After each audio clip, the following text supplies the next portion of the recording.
Focus was always on static.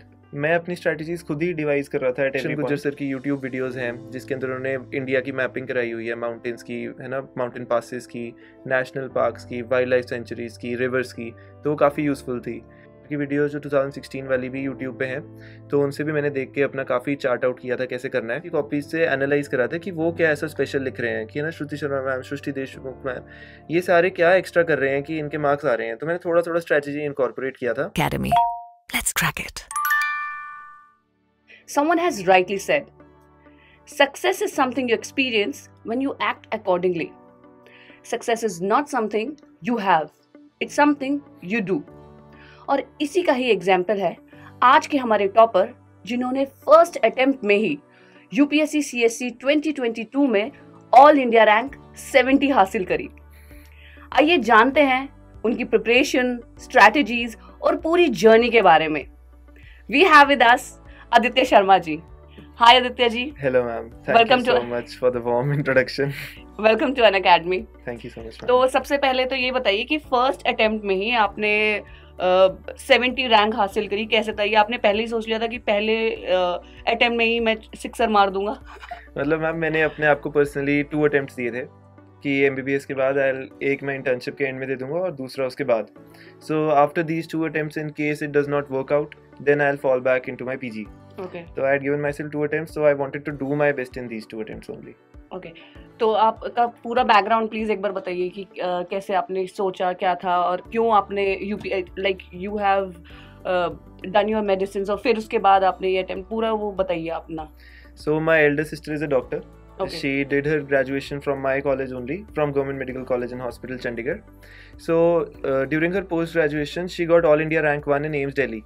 So it was at that point that I thought, जब मैंने उनका वहाँ पे lifestyle देखा, तो although बहुत ही great service थी, but the working hours were like a lot, है ना, and overall थोड़ा सा मेरा कभी starting से ही इतना वो नहीं था कि मुझे डॉक्टर ही बनना है। So एक बार when I got into the medical field, तो मैंने फर्स्ट अपना प्रॉफ पास किया। Then in my second prof I found कि यार थोड़ा सा I think I can do something else as well. तो my mother and my elder sister, they were really positive, they gave me that security net कि कोई बात नहीं, in case it does not work out, we are standing with you. So my mother and elder sister, they really pushed me to do it. Okay. So that was when I started that I should do it. So second year was the phase where I was making up my mind, and third year was the one in which I went all out. Okay. अब start करना। तो जैसे आपने ये attempt दिया तो आपको ये पता था कि इसमें आपका हो ही जाएगा, मतलब कुछ होता है ना, बैक ऑफ द माइंड तो होता है कि नहीं इस बार तो मैं कर ही लूंगा, नहीं या ये अटेम्प्ट दे देता हूँ, नेक्स्ट टाइम फिर देखता हूँ, ऐसा क्या था आपके back of the mind? So ma'am, first attempt तो मेरे लिए ऐसे ही था कि let's give it and see. I had already done my preparation for 2.5 years, but it was majorly only for prelims. So my main aim of the first attempt was to clear prelims. So when I was done with prelims, I was like कि my friends, they came over to my place and उनसे मैंने discussion किया था। मैंने कहा mains की तो तैयारी बिल्कुल नहीं है, सो अब थोड़ा करना पड़ेगा। But that prelims result gave me a sort of motivation, जहाँ पे मैंने नोटिस किया कि अगर मैं ट्राई करूँ तो maybe I can just maybe pull through. तो I gave 10 to 12 hours during that period daily. So जब when I was after my mains, I was really sceptical कि पता नहीं कैसा हुआ है, because I did not know कि UPSC कैसे चेकिंग करता है। This was my first attempt. और आपके मेंस में बहुत अच्छे मार्क्स आए हैं। Can I have the number? So ma'am, essay में आई हैव गॉट 130, या GS 1 is 107, 2 is 120, 3 is 100 and 4 is 119. So GS part was really helpful क्योंकि ऑप्शनल में I score 253, which isn't the best and honestly I was expecting more.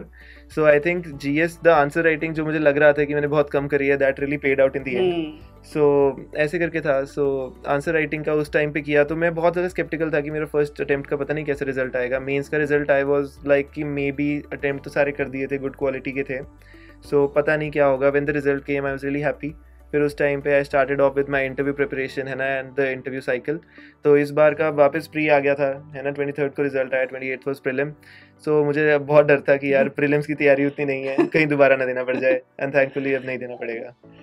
तो जैसे आपने कहा कि first attempt देने से पहले आपने 2 साल प्रिपेयर किया खुद से, और तो उस 2 साल में ऐसी कौन सी चीज़ें थी जिन पे आपने ज़्यादा ध्यान दिया और आपने ये मेक श्योर किया कि मुझे ज़्यादा अटेम्प्ट ही ना देने पड़े, ताकि एस्पिरेंट्स को भी वो हेल्प मिल पाए और वो पहले ही अटेम्प्ट में वो पूरी स्ट्रैटेजी दे पाए, अपनी कर पाए? सो मैम, मेरे को लगता है कि मेरा main focus was always on static. मैं अपनी स्ट्रैटेजीज खुद ही डिवाइस कर रहा था एट एवरी पॉइंट।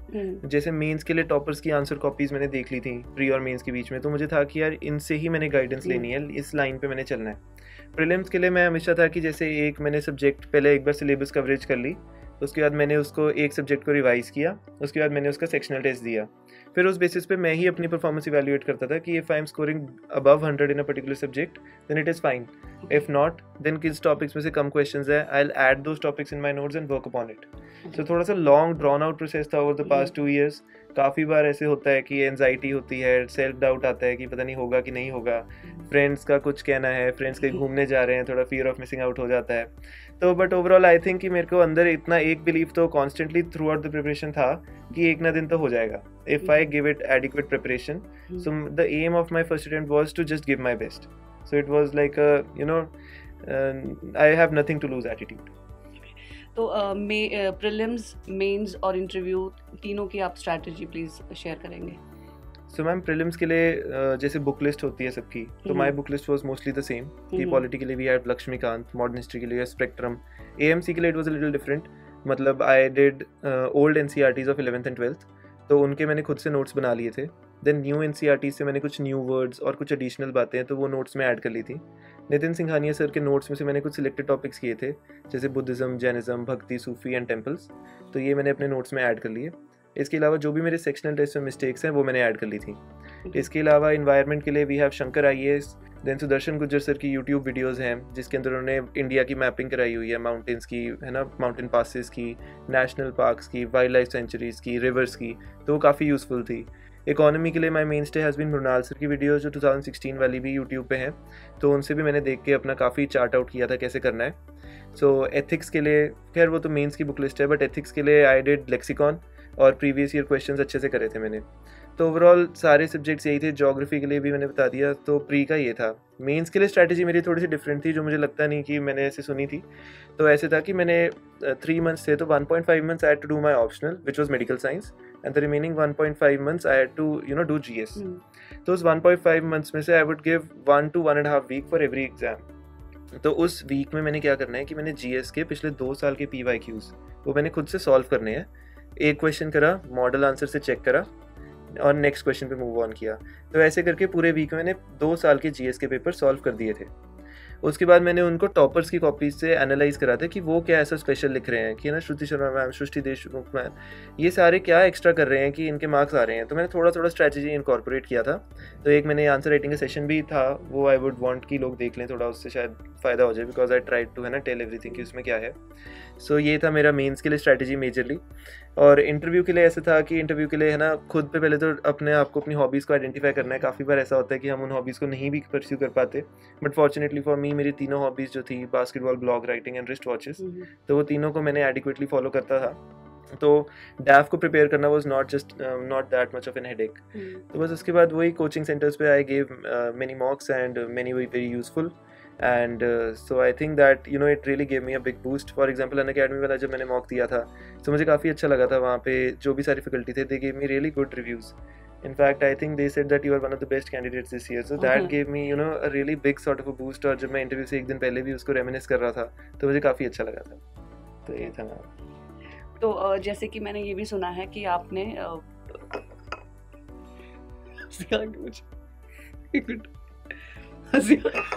इतनी बढ़िया मैम टी है हमारे पास, आप पी नहीं रहे हो।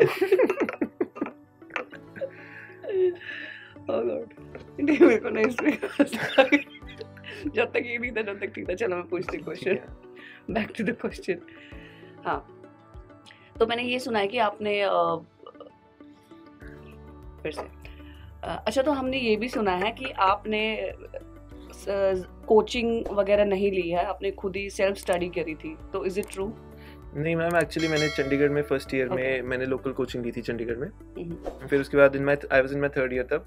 सो कॉलेज के बाद 5 to 8 I would go to the coaching and attend classes. तो जैसे ही वो क्लासेस खत्म हो जाती थी, I used to come back home which took me around an hour. तो उसके बाद तो I could not do any self study उस साल में। तो उसके बाद my final year and the initial half of my internship that I devoted to self study. और उसके बाद ultimately at the fag end of my internship मैंने अटेम्प्ट दिया था और फिर वो क्लियर हो गया था। तो आप पूरा टाइम कैसे मैनेज करते थे? क्या पूरा दिन का क्या आपका प्लान होता था, रूटीन होता था during your preparation? So ma'am ऐसे कोई फिक्स नहीं था कि मैंने इतने पर्टिकुलर आवर्स पढ़नी है. I would set like a monthly target और maybe a weekly target कि इस वीक में ये चीज़ खत्म करनी है. किसी दिन 2 घंटे पढ़ लिए, किसी दिन 3 घंटे पढ़ लिए, किसी दिन नहीं ही पढ़ पाया, छुट्टी वाले दिन 6 to 7 आवर्स पढ़ लिया. तो this was my general trend कि मैं बड़ा फ्लेक्सिबल था अपने रूटीन के साथ. I would modulate it as and when जब तक वो था. सो जैसे प्री और मेंस के बीच का जो टाइम था उसमें I used to give 10 to 11 hours daily. Pre से 1 to 2 months पहले I used to give 8 to 9 hours daily.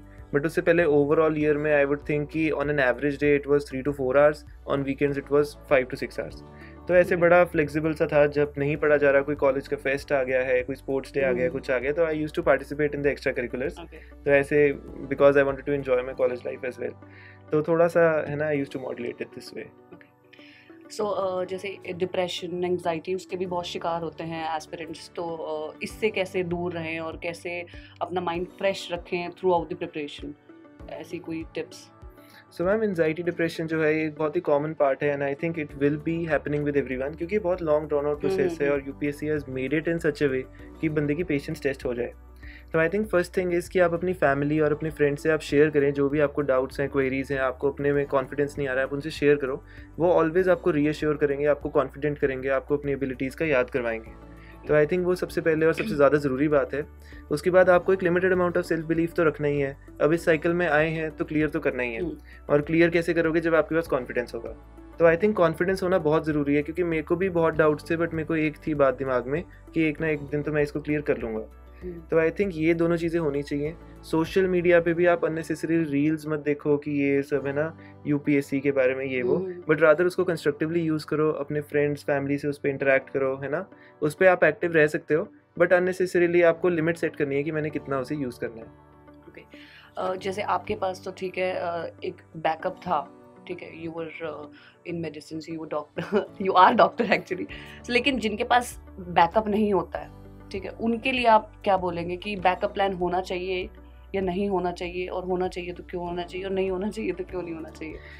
मतलब ऐसे तो आई वुड बी फ्रैंक कि एमबीबीएस के बाद if you are not doing an MD initial stages में and you are doing UPSC, तो it is like literally having no backup. Okay. Because MD की preparation it itself takes a year और even more. तो अगर आप UPSC की cycle में आ गए हो, then after leaving the UPSC and shifting back to MD preparation and getting a good rank, it is virtually impossible. थोड़ा मुश्किल ही हो जाता है. So I think this was the extra push that gave me कि I am giving up something. So I need to work hard for the thing that I am now aspiring for, because it will be difficult to come back inside. So I had also cleared the paramilitary exam as a doctor. So I was appointed as assistant commandant in the CRPF and also as captain in the army. So I had my 2 backups in case this one does not work out. But I would have only taken them after giving my 2 attempts. So I wanted to give myself a minimum breathing space, after which I will not be sucked into this cycle and give all my 6 attempts, but rather I would move constructively with my life ahead. Optional जो होता है, optional का बहुत ही बड़ा part होता है पूरे exam में. सो आपका क्या कहना है कि ऑप्शनल कैसे चूज करें? उसमें कंफ्यूजन भी बहुत होता है स्टूडेंट्स को. ऑप्शनल का ऐसे है कि फर्स्ट ऑफ ऑल यार, choose the optional which you have interest in. Marks कितने आते हैं, है ना, कैसे उसका असेसमेंट होता है, कितने बच्चे उसको देते हैं, that is all secondary. Optional में क्योंकि ऐसा है कि हर साल जो है वो ट्रेंड बहुत वेरी करता है. किसी साल पॉलिटिकल साइंस बहुत अच्छा है, किसी साल सोशियोलॉजी बहुत अच्छा है.